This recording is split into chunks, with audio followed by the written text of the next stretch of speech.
The International Association for Near-Death Studies presents NDE Radio, a weekly exploration of near-death experiences and similar encounters with the other side. Now, here's your host, Lee Witting. Welcome to NDE Radio, brought to you by IANDS, the International Association for Near-Death Studies. I'm your host, Lee Witting. One of the benefits enjoyed by IANDS members is the monthly report from the Files of IANDS of an NDE or similar mystical experience as told in the words of the experiencer themselves.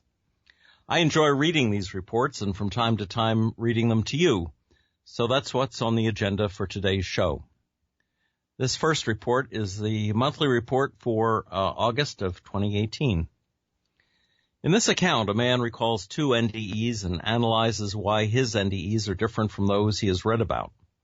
His second and more in-depth NDE includes some interesting elements, especially his meeting up with other recently deceased souls for a tour of space and the universe, his description of the tones stars emit, and what he says about love there.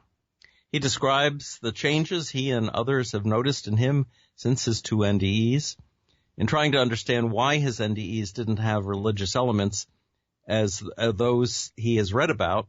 He concludes that experiences are tailored to our individual needs and include elements to make each of us comfortable.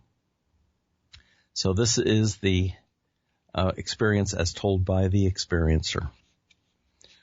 I had two NDEs, one at age 7 and the other at age 14. I remember more from the second one as I was able to write down details and had more of an ability to analyze my experiences. My first occurred in 1978. At the time, an unknown virus had struck a bunch of young children in my community of Pittsfield, Massachusetts. The symptoms included severe dehydration, nausea and vomiting, lethargy, inability to eat or drink, and others. My brother had a milder case of it, but I got one of the worst ones. There were dozens of children who had to be hospitalized for varying lengths of time, from 2 or 3 days to weeks. My brother had been able to go home after 4 days. The ones who were the worst off ended up in isolation tents, unable to be touched by or directly contacted by anyone from the outside. Of those, 7 were so severely dehydrated that they went into comas, and I was one of the 7. During my coma, my breathing and heart stopped for close to 5 minutes. CPR was performed on me by hospital personnel, and they were able to bring me back. All of this I later found out from my parents and grandmother, who had been there while all this was going on. My second NDE was at age 14, while away at camp in a small town in northeastern Massachusetts. My church had arranged this trip and had the bunch of us staying in a giant old cabin, which had a walk-in attic with plenty of sleeping space. For the 7 years prior to this, I had been bullied every day of school. I would continue to be bullied for an additional nearly 3 years until my family moved from Massachusetts to North Carolina in 1987. I sustained 15 head injuries, among many other injuries during that span, all due to the bullying, 12 concussions, 3 skull fractures. At the camp one afternoon, a fellow camper started bullying me in this attic space, which had a slanted roof on both sides with horizontal wooden 12 by 12 beams for support. He shoved me backwards very hard into one of the slanted areas in such a way that the back of my head, which had already sustained several injuries before this, struck one of the beams directly. From the hospital description, which I found out later, the blow had directly impacted my brain stem, which controls most basic functions, including breathing and heart rate. In a daze, I stumbled downstairs. Another kid tried to pick on me, but stopped when I collapsed on the floor.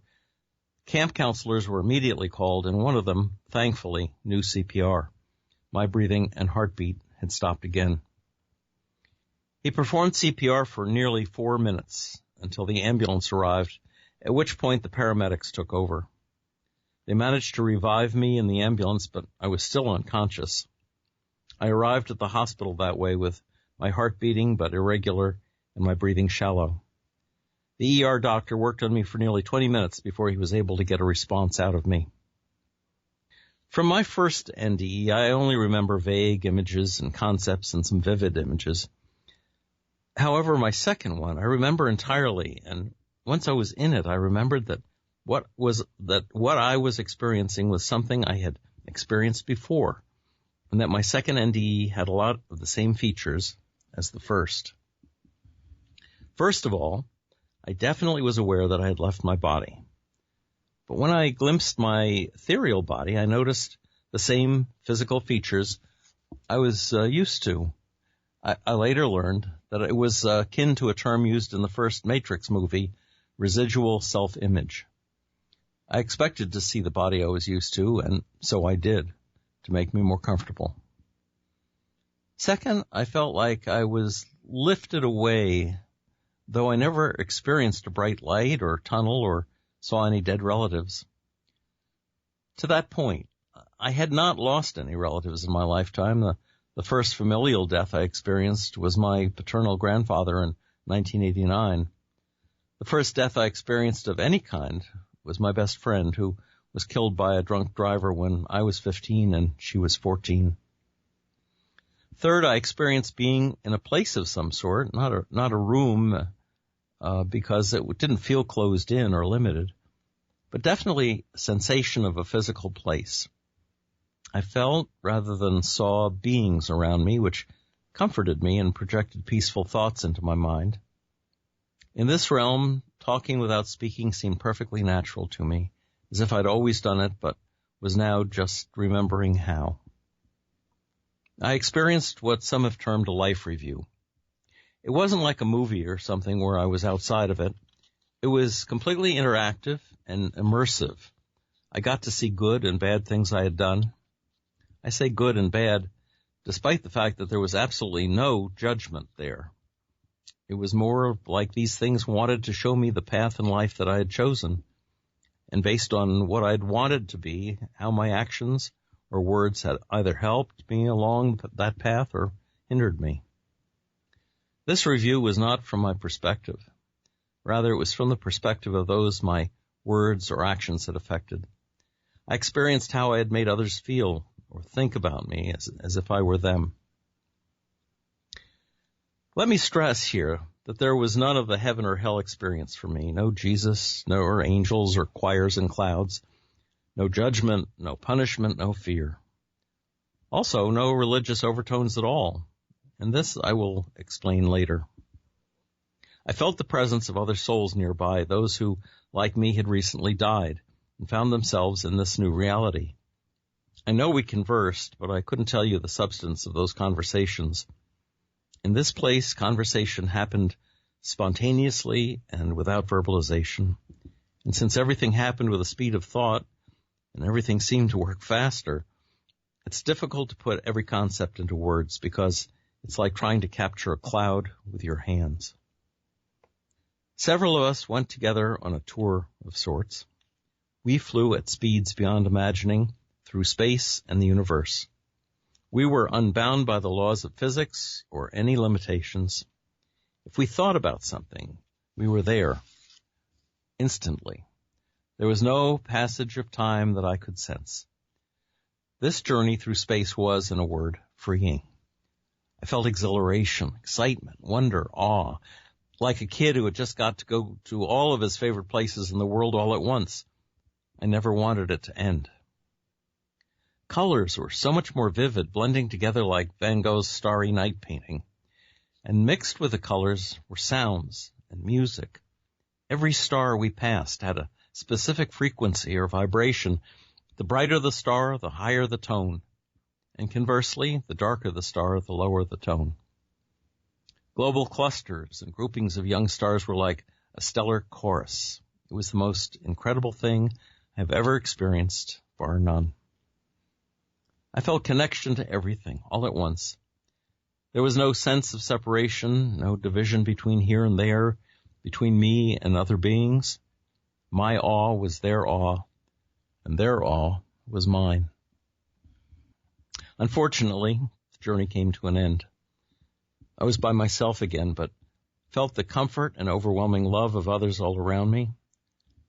Love was what everything was made of, came from, and return to, all-encompassing, unconditional love. It enveloped me like a warm blanket on a chilly day, and I just wanted to stay inside that love for the rest of eternity. While there were many voices speaking to me throughout this experience, there was one that seemed to stand out from the rest. I want to say it was a male voice, although there wasn't sex here any more than race or religion or any other distinguishing characteristics. But it felt male to me, if that makes any sense. This voice told me that I had to go back. Upon hearing that, I felt cold and alone. The other voice tried to comfort me more while still backing up the central voice. They told me that I would remember this experience and that just recalling it would bring it all back to me. They also stressed to me that one day my day would come and that it would be no more than the blink of an eye there. I didn't want to leave, but the more I tried to stay, the heavier I felt, like I was underwater and being dragged down by an anchor. I could sense my body somewhere else, but it felt like an alien to me. I couldn't imagine ever going back to being so limited again. The next thing I knew, I was waking up in the emergency room. I felt pain from my head injury and from falling when I went unconscious, but it was weird to me. I felt the pain, but in a disconnected sort of way, like it was happening to someone else, but I was feeling it with them. I was disoriented and confused, and nothing felt real to me. I didn't respond to the doctor at first because I felt torn between what I had just experienced and this physical realm. I don't recall anything after my first NDE as far as what I did afterwards. All of the details I have are from the others who were there. My memory for events below the age of 12 is spotty at best due to the multiple head injuries and dying twice. I felt more connected to the other realm than this one. The things I heard about from my family about the differences between me before my first NDE and after were that my IQ dropped slightly, seemingly overnight. I had been in a gifted class beforehand and had a zest for life and exploration and a curiosity about everything around me. However, afterwards I was lethargic, had almost no interest in school, and slept a lot more. Between the constant bullying, my grades in school that were dropping off, and knowing that I was not where I wanted to be, I fell into a deep depression that lasted for years. I thought daily about taking my own life because my life here seemed to be all about pain and suffering, and I knew there was a better place that I was now separated from. When I was 16, not long after my family moved to North Carolina from Massachusetts, my depression came to a head. I had spent months fantasizing about the end of my life, about ending my life. I had considered and discarded dozens of scenarios because they were outside of my ability to make happen, or they would put others' lives in danger, or they would hurt. After years of pain, the last thing I wanted was more of it at the end. I settled on pills. Take enough of anything and there's a good chance you might not survive, and it would be painless. But one night, in a heated argument with my mother, I let my frustration and anger spill out of me in a flood, and I told her everything. Spat it at her was more accurate. She had the good sense to know that I was in a very bad place and that I needed help. After being checked into an inpatient ward at a local hospital, I would spend the next 4 months getting that help, followed by 2.5 more months of outpatient therapy in a controlled setting. My parents always believed that the doctor saved me or that the therapy helped, but it didn't. But something else did, and that something was time. Out in the world, I felt constant pressure to be something to everyone, to do well in school, to do my chores, to fit in, to participate in activities, and so on. But all of this pressure never allowed me a moment's peace to deal with the depression that was eating me from the inside. And so in the hospital, I hardly ever saw the doctor. Honestly, he was the worst at his job I have ever seen before or since. But I had time to myself to face my demons and to decide whether I wanted to leave this world or fight for myself. I found a strength I never knew that I had in there, and I found that my demons could only beat me if I let them. I came out with a much more focused mind, a deeper connection to the world around me, and a deep sense of justice and morality that has only gotten stronger in the years since.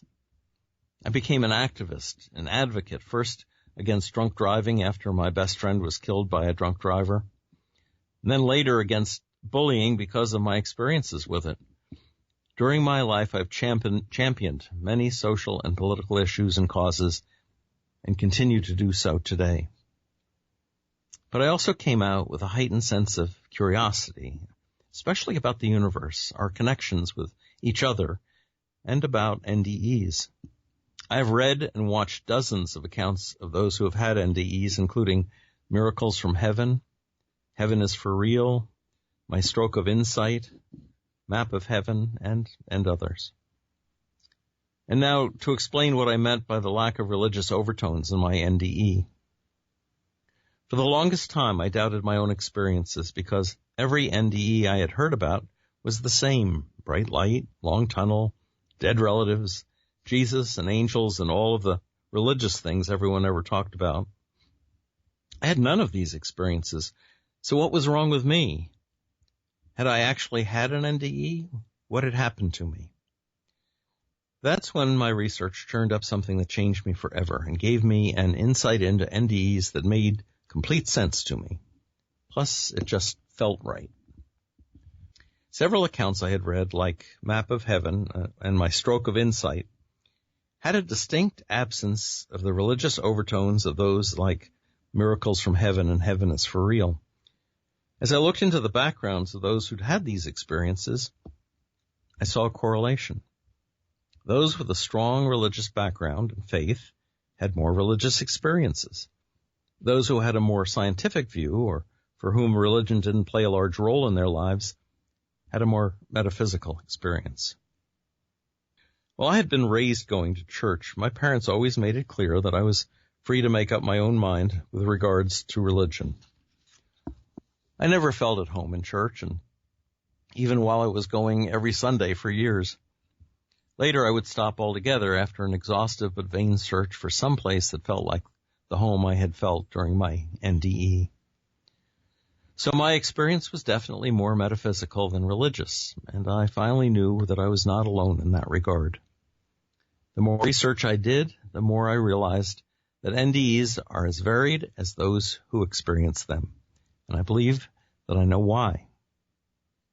As I already said before, I felt an overwhelming sense of love and acceptance and a complete lack of fear or judgment. I was made to feel completely at ease and comfortable to make the transition between the physical world and this other realm easier for me to both handle and accept. Well, that's the same thing that happens with all of us, but what makes one person feel comforted and accepted might feel overbearing and stifling to another. So each of us is presented with a scenario that fits our mindset, a scenario that makes sense to us, doesn't scare us, and puts our minds at ease. Some want or feel the need for judgment, so they experience that, but only in a way that guides them back to the right path. My life is far different now, so far removed from the one I lived before these two experiences. Yes, some of it was by my choices, but I know that these experiences have shaped the person that I have become more than any choices of mine. In fact, I believe wholeheartedly that many of my choices would never have been made without the influence of them. I'm passionate about a lot of things these days: activism, photography, reading, writing, astronomy, and so on. But for a long time, one of my passions, really an obsession, remained mostly a secret. I felt like a freak because no one I knew had had an NDE. My experience didn't match those I had heard about for so long, and I felt isolated because I was afraid of sharing mine. But I'm not afraid anymore. I don't fear death, so why would I fear talking about this? So I've started sharing my experiences, first with close-minded friends, like-minded friends, then with a wider audience on Facebook, I want others to know that they're not alone and that there's no such thing as a wrong experience. Mostly, I want those like me to see that there's nothing to fear. I also want to let people who haven't had one of these experiences know that much of what drives them is based on a fear of the unknown. They don't know what comes after death, and so they fear it. But the one universal trait of those I have read about or spoken to with NDE stories is that none of them fear death any longer. That's not a coincidence. For why should we fear that which we come from and return to? Our time on this earth, no matter how long or short, is a blink of an eye to the rest of it. Whether you're devoutly religious, a once-in-a-blue-moon attendee, non-religious, or atheist, you won't live forever. Eventually, everyone has to face that moment at the end, whether you're ready or not. And as someone who has seen what comes after firsthand, I promise you there is nothing about it to fear. And that's the conclusion of our first story. We have time for one more. This is a little bit shorter. This comes from the August 2016 monthly near-death experience report to the members of IANDS. In this account, a woman shares an experience from her youth when she almost died. As her spirit leaves the scene of the accident, she notices a traffic signal that was not installed until the following week. How is this possible? Near-death experiencers often say that time and space behave differently in the realm of spirit. When she was recovering, she felt she was between the light and her hospital room, an indication that her spirit may not have been fully back in her body. The woman also experienced increased abilities afterwards, yet didn't receive validation nor have an adequate support system to deal with these after effects. Fortunately, she eventually accepted her experience and found a way to use her gifts in service to others. And this is the account from the experiencer. She writes, I was 16 years old and was in an accident with a school bus. After the car I was riding in landed, I felt myself outside of the car looking in. I noticed people running toward the accident. I have clear memory of a man trying to save the boy beside me. I began rising above the scene, still watching, but I was beginning to notice that something wasn't right. As I floated above the scene, I floated by a traffic signal that literally wasn't installed until the following week. Shortly after that, I began feeling warmth radiating from the left and above me. I looked to see what the heat on my shoulder was and realized that I had no shoulder. My attention was drawn to the left and higher up, where I noticed the most beautiful, bright, white light that I had ever seen. I was drawn to it and began heading toward it. Suddenly my attention was directed downward when I realized how effortless it was and that I didn't have real eyes. A life review followed where I saw and understood everything that had ever happened in my life. I witnessed things that I had done, things others had done to me, and places I've been, but I held no judgment about any of it. I just observed. Then I felt heat on my, quote, no shoulder, unquote, and turned my attention back upward and to the left. I continued to rise, and the heat became warmer. I felt so much love and electricity all around me. I swam in it as if in water, twirling and feeling the complete bliss that the heat and love offered me. Then 5 shadows began to form in the distance and come toward me, but they stopped. They were familiar to me, but I did not recognize them. When they stopped, I began receiving thought talk. She puts thought talk in quotes. They were discussing whether I could go with them or not. Eventually I heard, and she puts that in quotes as well, that it wasn't my time. I begged and pleaded in my own thought talk for them to take me with them, but they wouldn't. One shadow lingered behind and sent me a message that there was more for me to do. I woke up after 2 weeks in a coma, and that experience was all I could think about. I didn't have the ability to speak for over a week, and it seemed that I spent most of my awake time somewhere between the light and in the hospital room. When I could finally speak, I began telling my family about my experience. They did not understand and told me to tell my doctor. My doctor and my family dismissed my experience and told me not to mention it again because I sounded crazy, and I didn't want people to think I was crazy, so I quit talking about it. For months, it never left my mind.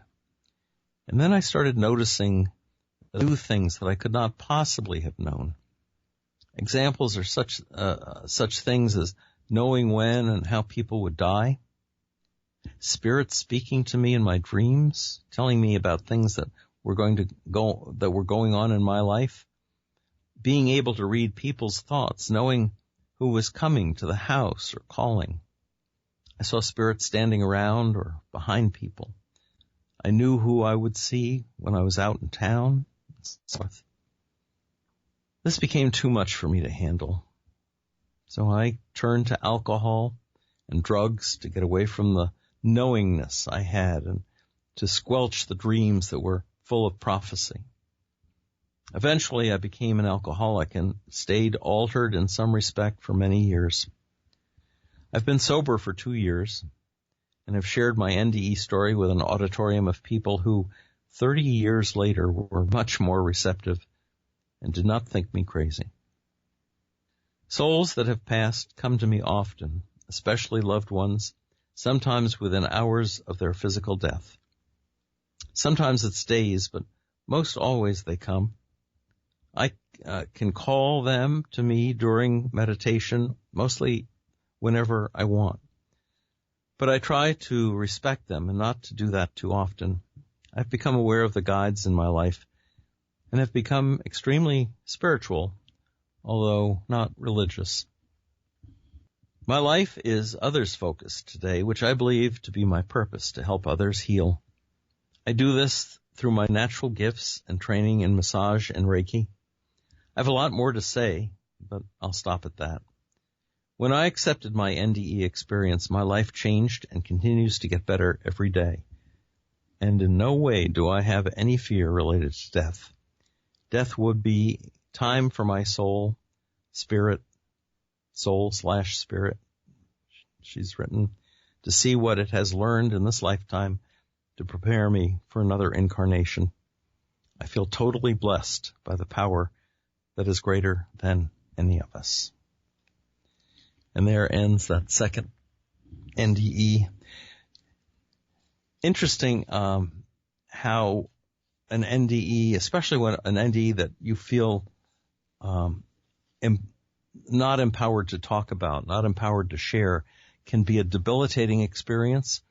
People who have been shot down for talking about such things, either by their family or their friends or their doctors, whatever, have a terrible time reconciling the truth of their experience, the reality of attitudes in this world. And oftentimes you'll find them going through a period of depression, like that first account I just read, or actually turning to alcohol or drugs or both, just to alleviate some of the pain. You know, when you know the truth, you've seen the truth and sensed the power of the truth, and yet you have it rejected, thrown back in your face by the people, by the friends and relatives that you love. It can be terribly upsetting. It can be as upsetting, no doubt, as it was to Jesus when he came to this earth and told the truth and was reviled and rejected on account of it.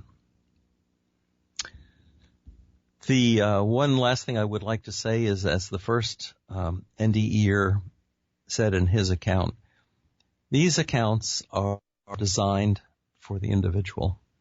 There's a lot of care taken in a near-death experience. There's a reason for everything that happens to us when we have an NDE, and it's not necessarily the same as anyone else's NDE, although the basic framework the feeling of love, the understanding that love is everything, and even in distressing NDEs, it's the absence of love that makes them distressing. So these are universal experiences told in individual terms. It's like the notion of the hero's journey. There's one story called the hero's tale, the hero's journey in mythology, but everyone has its own particular take, has its own particular details. Well, we're out of time for today. If you'd like to listen to this show again or any of our past shows, just go to our website at nderadio.org and hit the past shows button. For more information about IANDS, including the availability of recordings and videos from the just-ended Seattle conference, please go to their website at iands.org and join us again next Monday, 11 a.m. Eastern, for more NDE Radio. This is Lee Witting saying thanks for listening.